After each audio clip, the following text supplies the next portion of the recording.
والدین کی خدمت ایسا عمل ہے کہ انسان کو اس عمل کے ساتھ کسی مطلب کو وابستہ نہیں کرنا چاہیے، کسی مفاد کو وابستہ نہیں کرنا چاہیے، کسی غرض کو وابستہ نہیں کرنا چاہیے۔ حتیٰ کہ والدین کی خدمت کر کے انسان کو یہ غرض بھی وابستہ نہیں کرنا چاہیے کہ والدین ہی اس سے کہیں گے حوصلہ افزائی کے طور پر کہ بیٹا تم نے بڑی میرے ساتھ بھلائی کی ہے، شکریہ۔ یعنی والدین سے شکریہ کی امید رکھنا اور والدین سے حوصلہ افزا جملوں کی اور حوصلہ افزا الفاظ کی امید رکھنا، میرے خیال میں یہ بھی والدین کی خدمت کا جو عمل ہے اس کی سودا بازی ہے۔ انسان کو والدین کی خدمت تو ہر مفاد سے، ہر مطلب سے، ہر غرض سے اوپر اٹھ کر کرنی چاہیے، اور یقین کیجئے کہ اس کے ساتھ، اس کے باوجود بھی اگر انسان کسی دنیاوی اجر، دنیاوی صلے کی امید نہ بھی رکھے تو اللہ تعالیٰ کی طرف سے جن نیک کاموں پر دنیا میں انسان کو بدلہ ملنا شروع ہو جاتا ہے، جزا ملنا شروع ہو جاتی ہے، ان میں والدین کی خدمت بھی شامل ہے۔ واقعہ حضرت شیخ نے لکھا ہے، بڑا کمال کا واقعہ ہے، اور اس واقعے کو انسان ذہن میں رکھے تو انسان کو والدین کی خدمت کرنے اور والدین کو راحت پہنچانے میں کبھی اکتاہٹ نہ ہو،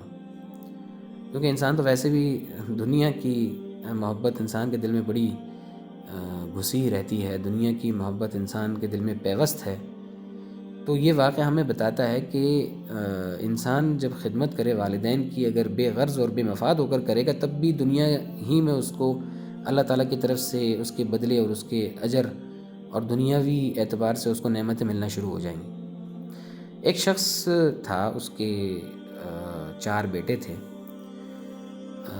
یہ آدمی جب بیمار ہوا تو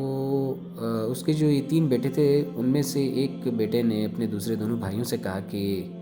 بھئی میں اپنے والد صاحب کی خدمت اس شرط پر کر رہا ہوں کہ خدمت بھی میں کر رہا ہوں، تیمارداری میں کروں گا ان کی، اور اس شرط پر میں کر رہا ہوں کہ میں ان کی میراث میں سے کچھ بھی نہیں لوں گا، میراث میں سے کوئی حصہ میرا نہیں ہوگا۔ تو 2 جو اور بیٹے تھے دنیا دار ہوں گے، راضی ہو گئے، انہوں نے کہا یہ اچھا ہو گیا بھائی، یہ تو والد صاحب کی خدمت سے بھی جان چھوٹ گئی، ان کی خدمت بھی نہ کرنی پڑی، اور پھر میراث میں سے بھی یہ نہیں لے گا تو فائدہ ہی فائدہ ہے۔ اور یہ جو بیٹا تھا جس نے یہ شرط رکھی تھی، وہ خوشی خوشی اپنے اس معاہدے پر راضی تھا۔ اس نے کہا کہ ٹھیک ہے، میں والد کی خدمت بھی کروں گا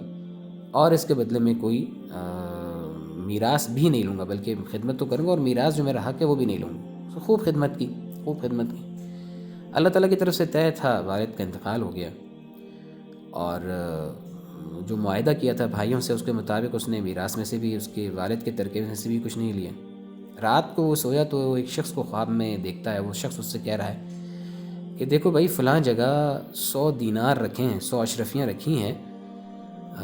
اس جگہ کو ذرا کھودو اور وہاں سے 100 اشرفیاں نکالو اور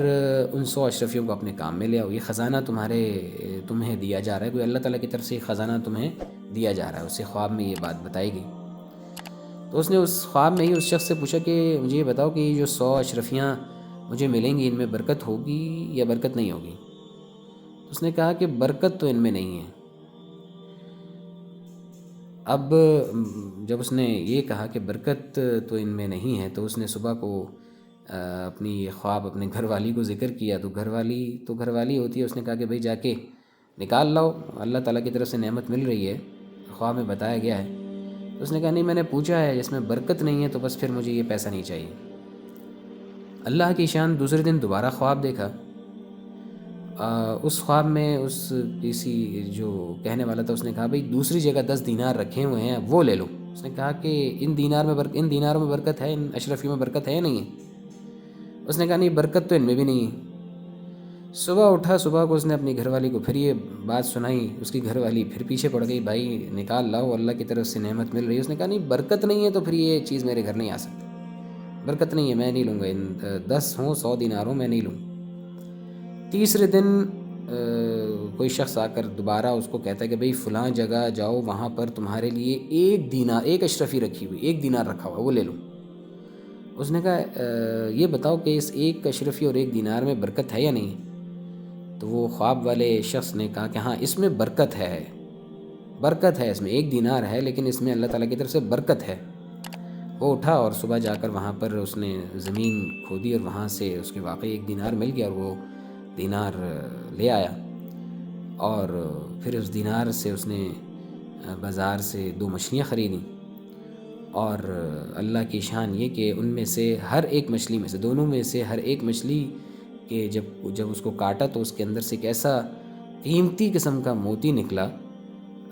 جو موتی بے مثال تھا، اور ایسا موتی کسی نے دیکھا بھی کبھی نہیں تھا۔ تو جب وہ جوہریوں کے پاس لے کر گیا اور کسی نے بھی اس موتی کے قیمت دینے سے انکار کر دیا، اس نے کہا بھئی یہ تو بڑا انمول موتی ہے، تو وہ موتی اس نے بادشاہ، جو اس زمانے کا بادشاہ تھا، اس کی خدمت میں پیش کیے، اور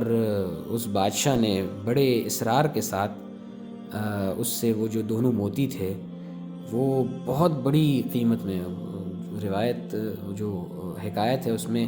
تو کافی مقدار، بہت بڑی مقدار سونے کے بدلے اس سے وہ 2 موتی خریدے۔ تو یہ تو ایک واقعہ ہماری دلچسپی کے لیے اور ہمیں ہماری دلجوئی کے لیے ہے۔ بتانے کا مقصد یہ ہے کہ اللہ تعالیٰ کی طرف سے والدین کی جو خدمت ہے، والدین کی کو راحت رسانی جو کی جاتی ہے، اس کا دنیا کا اجر بھی بہت بڑا ہے، اور دنیا ہی سے اس اجر کے ملنے کا اللہ تعالیٰ کی طرف سے آغاز اور انتظام ہو جاتا ہے۔